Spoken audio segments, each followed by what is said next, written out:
হরে কৃষ্ণ, রাধে রাধে। আষাঢ় মাসে কৃষ্ণপক্ষের শ্রী যোগিনী একাদশী ব্রত 2026 সালে কত তারিখে পালন করতে হবে, এই একাদশীর পালন কখন করবেন, বিধিনিষেধ বিস্তারিত দেখুন আজকের পর্বে। ব্রহ্মবৈবর্ত পুরাণে যোগিনী একাদশী মাহাত্ম্য বর্ণিত হয়েছে। এই একাদশী সকল পাপ নাশ করে এবং অসীম আধ্যাত্মিক পুণ্য প্রদান করে। শাস্ত্র অনুযায়ী 88,000 জন ব্রাহ্মণকে ভোজন করানোর যে পুণ্য লাভ হয়, যোগিনী একাদশী ব্রত পালন করলেও সেই সম পরিমাণ পুণ্য অর্জিত হয়। 2026 সালে বিশুদ্ধ চান্দ্রপঞ্জিকার তিথি ধরে বৈষ্ণব মতে যোগিনী একাদশী পালিত হবে 11 জুলাই, 26শে আষাঢ় শনিবার। কিন্তু যারা স্মার্ত মতে এই একাদশী পালন করবেন তাদের ক্ষেত্রে এই একাদশী 10 জুলাই, 25শে আষাঢ় শুক্রবার পালিত হবে। এই একাদশী পালনের বিধি কি? যোগিনী একাদশীর দিন ব্রহ্ম মুহূর্তে জেগে উঠে পবিত্র স্নান করে উপবাসের সংকল্প নিতে হবে। এরপর পূজা স্থানে ভগবান বিষ্ণু ও মা লক্ষ্মীর মূর্তি বা ছবি স্থাপন করে ভক্তি ভরে পূজা করতে হবে।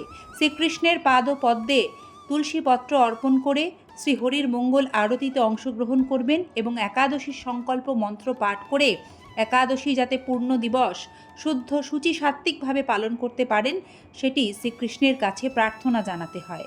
একাদশীর দিন সূর্যোদয় থেকে উপবাস শুরু করতে হবে এবং পরের দিন অর্থাৎ দ্বাদশী সূর্যোদয়ের পর তা ভঙ্গ করতে হবে পালন করে। একাদশীর দিন 5 প্রকার রবি শস্য, ডাল, পেঁয়াজ, রসুনের মতো কিছু নির্দিষ্ট সবজি খাওয়া থেকে বিরত থাকুন।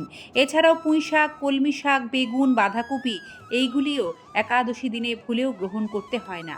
উপবাস চলাকালীন সৈন্ধব লবণ ব্যবহার করতে হবে।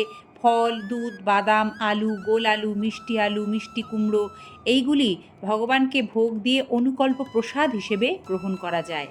যোগিনী একাদশীতে যে জিনিসগুলি দান করা বিশেষ শুভ বলে শাস্ত্রে মনে করা হয় সেইগুলি হলো ফল ও মিষ্টান্ন, জল ভর্তি মাটির কলস, দরিদ্র ও অভাবগ্রস্ত মানুষের জন্য ভোজনের ব্যবস্থা করা। যোগিনী একাদশী শুধুমাত্রই একটি পূজা বা উপবাসের দিন নয়, এটি চিন্তা, বাক্য ও কর্মে পবিত্রতা আনার একটি বিশেষ সুযোগ। তাই যোগিনী একাদশীর পবিত্র দিনে রাগ, ঝগড়া, কটু বাক্য ব্যবহার থেকে বিরত থাকতে হয়। মিথ্যা কথা বলা যায় না। একাদশী দিনে পরনিন্দা, পরচর্চা, কোনো রকম নেশার বস্তু গ্রহণ করা ভুল করেও করতে নেই, এতে শ্রীহরি রুষ্ট হন। একাদশীর দিন যারা একাদশী প্রসাদ রান্না করেন তারা সবজি কাটার সময় সতর্কতা অবলম্বন করবেন, কারণ শাস্ত্রমতে একাদশীর দিন রক্তক্ষরণ বা রক্তপাত বর্জনীয়।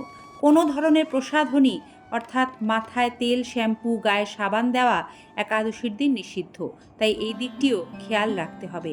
এবার আমরা দেখে নেব 2026 সালে যোগিনী একাদশী ব্রত পালন কখন করবেন। যারা যোগিনী একাদশী ব্রত এবছর 10 জুলাই পালন করবেন তাদের ক্ষেত্রে পালন অর্থাৎ উপবাস ভঙ্গের সময় থাকবে 11 জুলাই 2026 দুপুর 1:59 থেকে বিকেল 4:37 মধ্যে।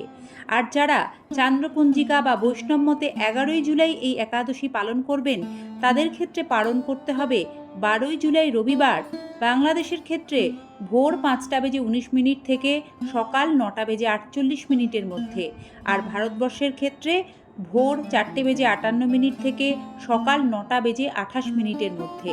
পারণ কি? পারণের সময় ভগবানকে পঞ্চরবি শস্য তুলসী পত্র সহযোগে ভোগ নিবেদন করতে হয়। একাদশীর পারণ মন্ত্র উচ্চারণ করতে হয় এবং সব শেষে সেই ভোগ প্রসাদ হিসেবে গ্রহণ করে একাদশী ব্রত পূর্ণরূপে সমাপন করতে হয়। আর যেই দিন একাদশী পালন করে অবশ্যই ভগবত ভক্তের শ্রীমুখ হতে অথবা নিচেই সূচি সাত্ত্বিকভাবে একাদশী ব্রত মাহাত্ম্য কথা পাঠ ও শ্রবণ করবেন। আমরা নিয়মিত প্রতিটি একাদশী ব্রত মাহাত্ম্য কথা একাদশীর নির্দিষ্ট দিনে পাঠ করি। আপনাদের একান্ত সহযোগিতা কাম্য সনাতনী বার্তার এই ধারাকে এগিয়ে নিয়ে যেতে। শ্রীকৃষ্ণ কৃপায় সকলের মঙ্গল হোক। ভালো থাকবেন। ধন্যবাদ। শুভ যোগিনী একাদশী।